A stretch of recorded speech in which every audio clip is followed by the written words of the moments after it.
Ассаламу алейкум. Витаю вас, друзья. Сегодня пришла хорошая новость.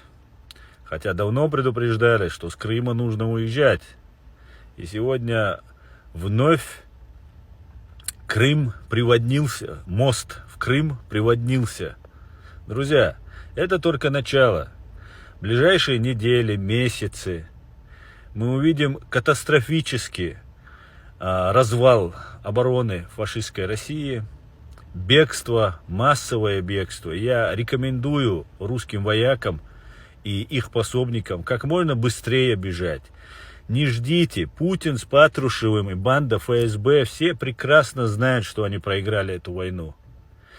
Каждый день вашими жизнями, они продлевают свою жизнь вашими жизнями. Каждый день они платят 500, 700, 1000 ваших жизней, чтобы прожить один день.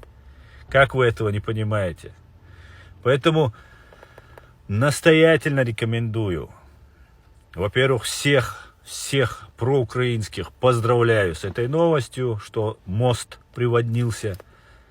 А всем русским оккупантам и пособникам, особенно чеченоговорящим, которые по глупости, насильно, по доброй воле оказались в этой преступной войне вместе с русскими фашистами на украинской земле. Уезжайте, бегите оттуда, переходите на сторону Украины, сдавайтесь в плен. Есть программа «Хочу жить», это украинская программа. Вы с ними сможете связаться, они вам помогут. Настоятельно рекомендую, призываю, требую в конце концов. Уходите. Не будьте дураками. Закончилась эта война. Она проиграна. Она проиграна с первых дней ее начала. А теперь это 100% очевидно. Не будьте соучастниками этого зла, этого преступления. Всего хорошего, друзья. Слава Украине! Все будет Ичкерия.